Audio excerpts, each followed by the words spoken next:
We are live. This is the market update, the big, beautiful bill market update. There's nothing beautiful about me, and there's nothing beautiful about the big, beautiful bill. And this is going to create a storm where people are going to look, and I'm going to tell you who the people are. People are going to look and go, IG, I wonder about this whole system. You know, Jamie Dimon, who hates Bitcoin. Yeah. He's now allowing his customers to borrow money against the Bitcoin ETF. Bitcoin just became a Magnificent Seven stock. What do you know? How did that happen? Why is BlackRock buying Ethereum other than the obvious that everyone's going to want to buy the Ethereum ETF? Right? Because that's super cheap. Gold, silver, platinum. The next big explosion is platinum. I don't even have to look at the chart. The Russians control a huge supply. It's a precious metal and an industrial metal. By the way, Ethereum loves to follow gold, silver, and platinum. And I'm starting to think the entire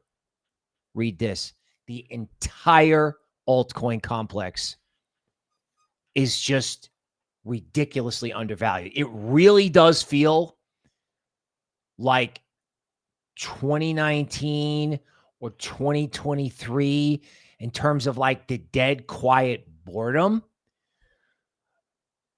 But back then, the catalyst kind of came out of nowhere in a way. I mean, 2023 was high-powered money. I think 2024 was too. Or it was the election, really. Let me change that. But now you got everything Satoshi ever wrote about. Boom. You have Elon on Twitter. Let me ask you something. Quick question. So, Elon, he takes things for his mood. Let's put it that way, right? And they can get him, they can get him pumped up, creative. What happens if Elon Musk looks at this big, beautiful bill and says, I'm buying Bitcoin personally, or I'm buying Doge, or I'm buying something? Like, what happens if that transpires? Because, like, the market's immune to Michael Saylor, right? Bitcoin treasury companies is good, but it's boring unless they did something else other than Bitcoin. So what could ignite the market? An Elon Musk-led Bitcoin rebellion. How about that? I'm going to be helping the antivirus guys out with the McAfee podcast. Unless you say McAfee's going to have a few choice words for all of these characters. I actually have an article in here about Zcash, and somebody in one of my groups told me, and I brought this up before somewhere, but Vitalik himself is buying an obscure privacy coin called Railgun, which I've looked at, right? Because I'm constantly in the privacy universe. Railgun. How about that? Everybody wants to get private. Everybody needs to do it quickly. Remember how everybody was behind the eight ball on Bitcoin? Like they were a little bit too slow. Remember the Bitcoin ETF at 48K was sell the fact. Remember that? Fertilizer. Yeah. Okay. Oh, right. Don't laugh. Ethereum, Solana, XRP, and altcoins in general. Way too cheap. Way too cheap. Let's welcome who's here. Ben from Down Under. What's up, dude? Job, Lee, MJ Hits, Tooth, Zepetis, good morning. Find Out Now 7. Hello, sir. Hello. Tyler Hall, Peace and Mediation, Thomas Chai, Blown Ideas, Kevin Hawthorne from Lakeland, Florida, and Tango FM we have literally gone back to the beginning, right? When it was like SG, and 3 other guys. We don't have 3. We have more than that. And of course, we appreciate everyone tuning in, everybody who comments, everyone who hits the like button.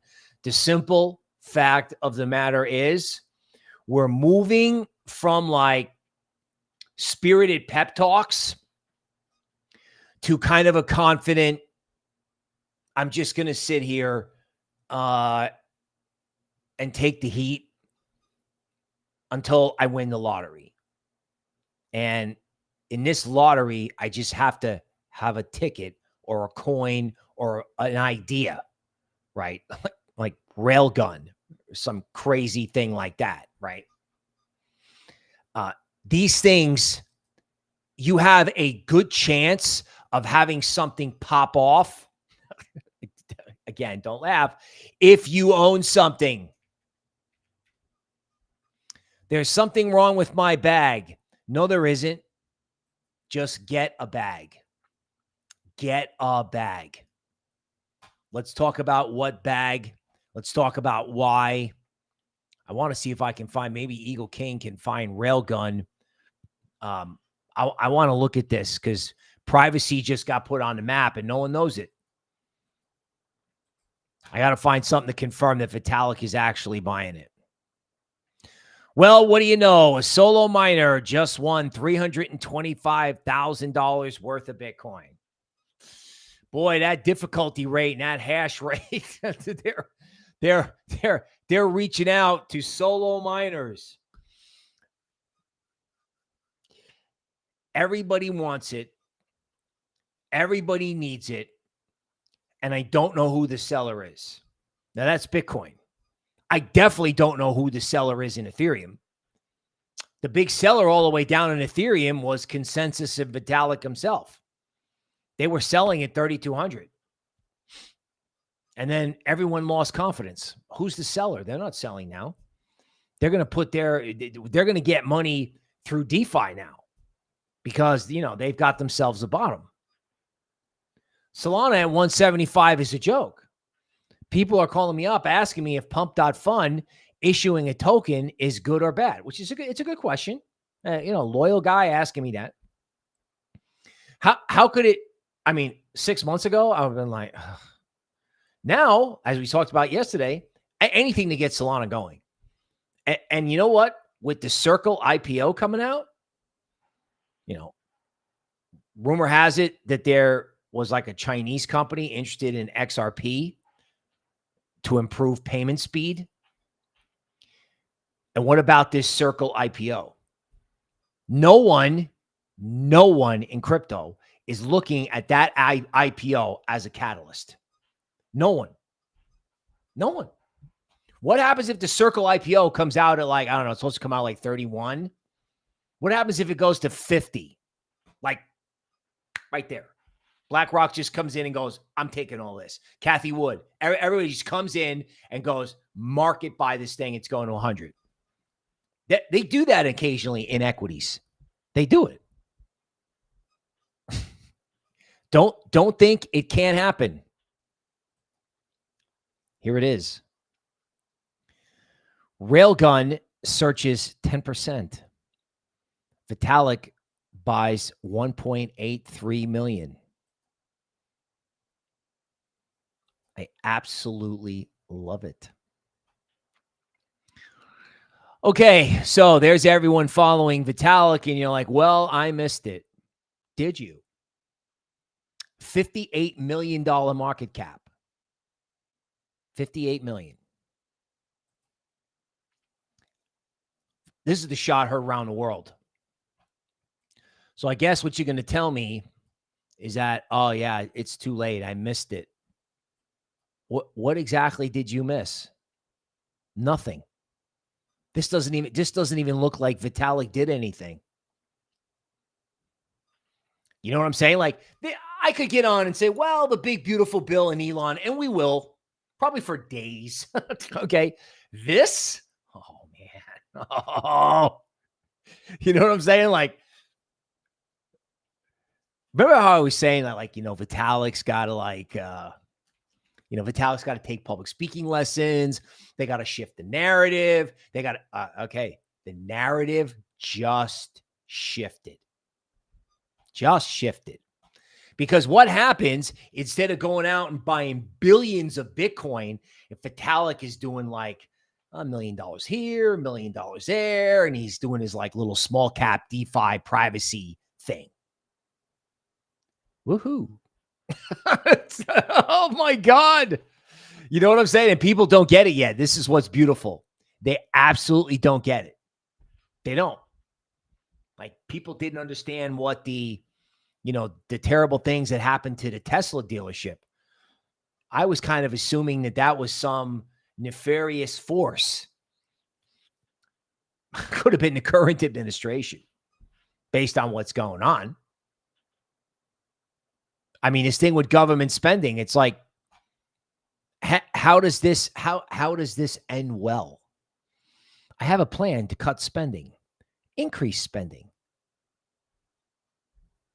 I mean, I knew they were going to spend anyway. You heard me say this. I knew they were going to spend anyway. I didn't think they were going to go for like $2-something trillion a year extra.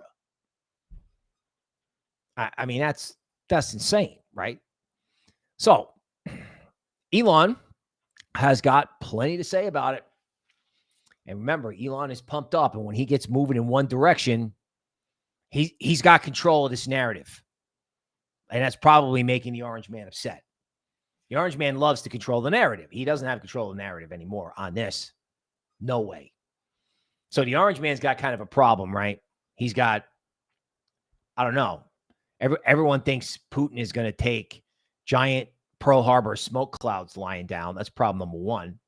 Problem number two is, this. And they can't get negotiated settlements on any other conflicts. And there's the Palantir optics. Now, the way out, here's the thing. Ready? Here's what you're not being told in the news. It's the Orange Man and Elon. Okay? It's a race to see which one of them gets the Bitcoin and crypto first as the change the subject thing. Right? I keep saying that maybe the Orange Man is going to get himself painted into a corner and is going to have to go strategic reserve. And if Elon is smart, he'll get the Bitcoin right now. He'll just come out and say, if they do this, I'm going to full crypto. Don't laugh. It is insincere to insinuate that Elon Musk is against the beautiful bill because it doesn't benefit his companies. Can you believe this? I mean, the guys on the team got doxxed. They were in all kinds of trouble. They were looking over their shoulder. And this is what we're getting from the Speaker of the House. And there's no price action in crypto. There's a part of me, I know. There's a part of me that feels like it's not suppression, but it's like the big players are like, oh my God, this is going to explode. Let's just quietly get whatever we can.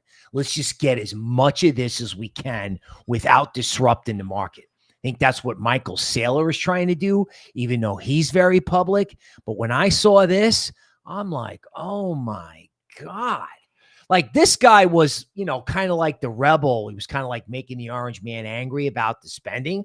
Now this guy is the point guy. He's the point guy. Him, Rand Paul, and Elon have got control of the narrative. And how long does it take? How long does this go on day in and day out on Twitter before it pivots back to crypto? The spending bill contains the largest increase in the debt ceiling in U.S. history. Actually, I understand they just want to get rid of it. They just want to go full print-a-thon. Meanwhile, the Orange Man keeping us safe from everybody in all these countries. They're already here, bro, but we appreciate the effort. At least we have optics on something. This is unbelievable. $32 for 2 bagels and a regular drink. In California, of course. So we're having a little bit of a monetary policy problem out there. Like some places you have inflation, some places you don't. I don't know if this is on purpose, but obviously this affects people's mood, clearly. And if you hit them with some sort of large scale mess up or even a betrayal or the optics of a betrayal, all you need in that case is for somebody other than Michael Saylor to stand up and go crypto forever. I wish it could be me. I think if you put me on national television with this spiel, your bags would be set. Someone's going to say this. Like the legacy guys are like, well, legacy's going to zero. No. And then the politicians are like, the big, beautiful bill is their opinion, right? In the middle of that is a crypto universe that's been ignored, especially relative to gold and silver. And this lady knows that she's got to buy ETH. She's like, oh my God, what am I going to do about my $32 bagels? What's the answer? Change the price of bagels or Solana? Orange Man calls for scrapping the debt limit entirely, warning it poses a threat of economic catastrophe. Okay, well, you don't want to risk of a government shutdown, but dude, this is unhinged even for him. Like, yeah, you do want to get rid of the debt ceiling, but there has to be at least an attempt. Like, remember how we used to talk about, wow, poor Elon is only going to get like anywhere from 60 to 150 billion. Now he's getting zero. He's getting zero. JP Morgan offers its clients loans against the Bitcoin ETF. What do you know? The CEO hates Bitcoin, but they're going to let you borrow against it. Why? Why? Because that same CEO is not convinced that treasuries are the best collateral. So if there's other forms of collateral, let people use it. Let people use it. If Bitcoin goes down, we'll get liquidity in Bitcoin. If treasuries go down, we may not be able to get liquidity. So the U.S. just bought $10 billion of its own debt. That's a new record. We're doing $2 trillion, $1 trillion. We're doing $1 trillion a year more than we're taking in. And interesting that he found a piece of paper, but we're obviously buying a lot more than 10 billion. a lot more. Matter of fact, laughable things like this, and if people actually start tracking how much Uncle Sugar is actually monetizing, stable coins. I saw some estimate that stable coins could create up to $2 trillion in demand for treasuries if it really proliferates. Circle, right? Remember, Circle, any type of stable coin legislation, any bidding war for any crypto company, boom. Now, I know the whole market's asleep, and I know no one wants to hear it, but the thing is, this is when you got to get loud.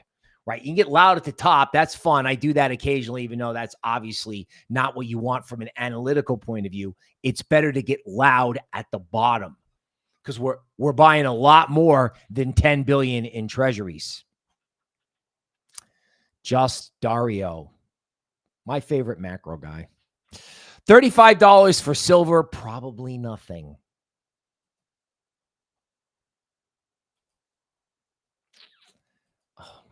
Oh, here we go. Crypto without privacy isn't crypto. Oh, well, what do you know? What do you know? We have a Zcash article on the same day Vitalik buys Railgun. Hello.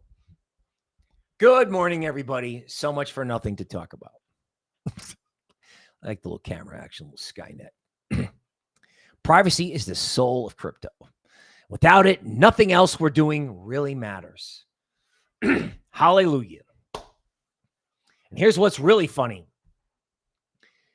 You're really going to need privacy because the only way DeFi ever gets off the ground is if the banks do it. No one at a crypto conference will tell you that. The banks are going to do DeFi. I don't think the crypto universe can. If Michael Saylor's not doing DeFi with all that Bitcoin, who's going to do DeFi? Banks.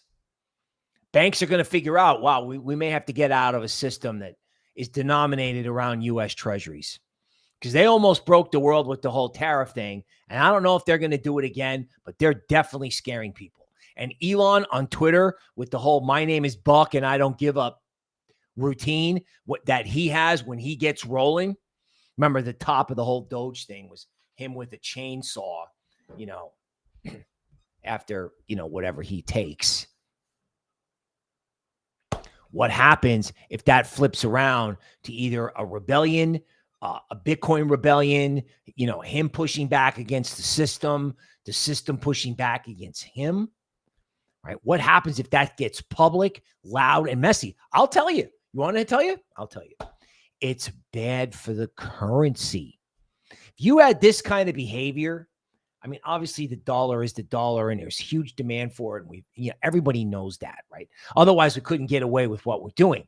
But there are limits on optics, and privacy matters, because, if Make America Great Again is a scam, you got to change up. People are going to start being like, wow, I got to do something about this. Vitalik just did. When your bank tells you to buy Bitcoin, it'll cost you $1 million. Well, safe to say the banks, they're going to do what Wall Street always does. They're going to accumulate all the inventory and then they'll sell it out to retail on the way up. That's not nefarious. It's just that's how it works. They accumulate the stuff so that when you want the stuff, they have it there for you. In a simple world, Mike's point is, don't wait for some institution or influencer to tell you that now is the time to get in. Because I continue to believe altcoins, I mean, Vitalik comes in, throws $1 million at Railgun. Hello. I'm not trying to sell you Railgun. I'm trying to sell you as like the leader of Ethereum woke up and was like, you know what? Let's do a small cap play. Call your senator, call your congressman. Bankrupting America is not okay. Kill the bill. Or you could just buy Bitcoin and Ethereum. You could. There we go. Kill Bill. Maybe. It's like, that's the only way they were going to shut me up. I can tell you that right now. Okay. Senator Haggerty says stablecoin legislation is going to propel us into the 21st century. Stablecoin legislation will help cushion the blow to the dollar and facilitate massive inflows. Again, it's like if the Circle IPO is a catalyst, I think it'll be a big catalyst. If it's a nothing burger, I don't know. Maybe we got to sit here for another 3 weeks. I can't see how it's a nothing burger, especially with everybody going, oh my God, what's going to happen with the currency, right? Like I need to get outside the banking system, perhaps. Everybody wants these stable coins because Uncle Sugar wants the stable coins. Besant's got to have it. Well, this lady left her party. Can you imagine? She was the spokesperson for the party, and she left. It's the same reason the Trump kids are buying crypto, because they know how the sausage is made. Okay? God bless Ross, right?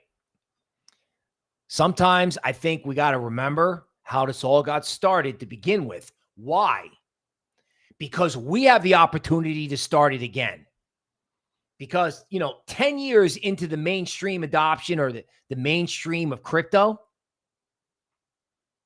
gone corporate. The whole, cyberpunk underbelly, DeFi, NFTs, metaverse. Remember all that stuff? That's been left for you. So Ross bought Bitcoin at a penny. There's stuff out there, 5, 10, 20, $50 million market cap. It's a joke. Possibly a little correction here. So there was this thing about the Orange Man wallet, and Eric says we don't have anything to do with this. And yeah, he's like, are you sure? It's some stuff in the fine print here. The last thing the United States needs is a loss of credibility, right? I mean, we all know this stuff is like shady because we're crypto people. But then again, doesn't that mean the bid for crypto is bigger, especially if normies figure it out, right? Normies see a capital markets reaction, or normies see the big, beautiful bomb. Ethereum Foundation says next 18 months pivotal amid new treasury policy, right? The foundation backing Ethereum has laid out a new treasury policy to ensure it allocates resources efficiently while supporting its DeFi ecosystem. God, what a great idea. You mean you could finance yourself with all your ETH using Aave instead of dumping on us? Heidi ho. They know the low is in. They know the worst is over. They know. This is like the equivalent of like kind of the first time Michael Saylor went out and came out and said, I'm buying Bitcoin. They're not going to sell or suppress Ethereum anymore. So this big seller is leaving, and BlackRock and Fidelity are slowly coming in because everybody knows they're going to allocate money to those ETFs. The Ethereum ETF may be the biggest thing out there over the next, I don't know, maybe over the next 12 months. I mean, I know people expect massively higher prices in Bitcoin. I don't hear anybody talking about $500 Solana. No one's talking about $5,000 ETH. How come? Everyone's like, well, okay, 200K Bitcoin, but that's boring by now. That is really boring. How come no one's talking about the big altcoins? Well, you know, it's a stupid question. It's a stupid question right up until the market answers it.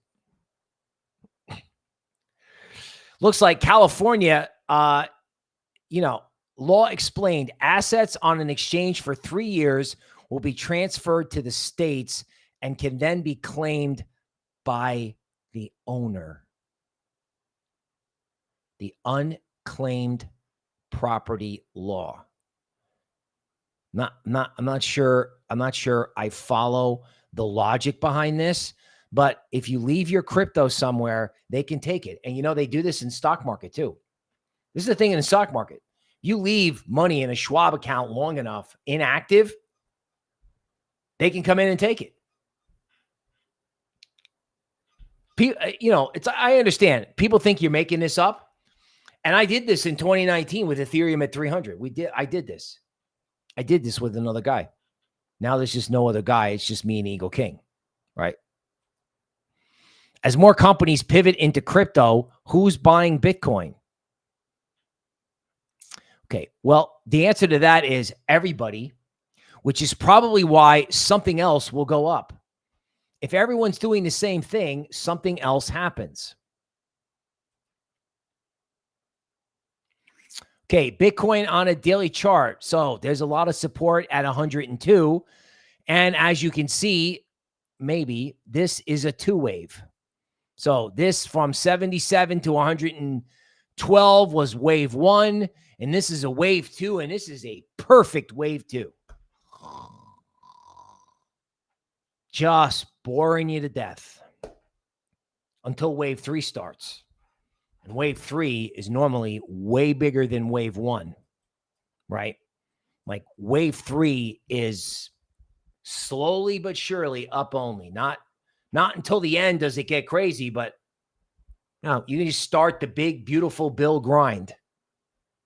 I have no idea who's brave enough to short this thing.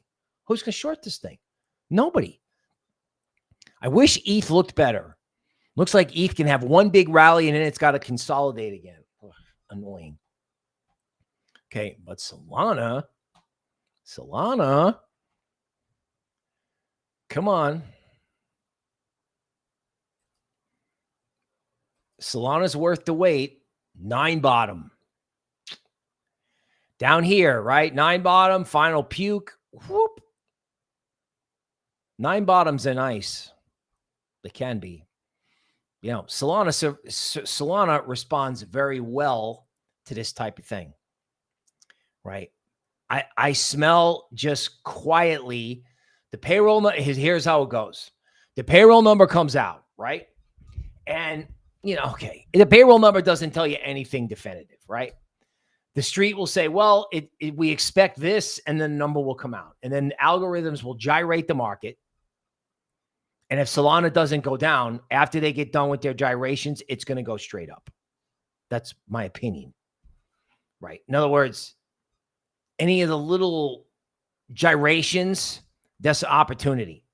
Not just for you, but the big people are looking at it too. They're like, oh, wow, I hope this number says whatever, right? Like the number will be bad and the orange man will say it's Powell's fault. And the number will be great. And he'll say, look what a great job I'm doing.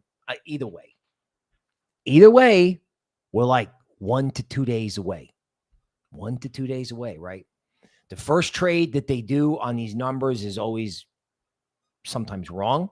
Sometimes crypto likes to take off before the numbers. That's kind of my bet, right? That, you know, the institutions that want to pounce will pounce after the volatility on the number.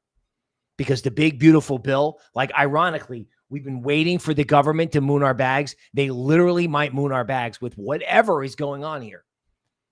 In some ways, it doesn't make any sense, but it makes perfect sense for Solana.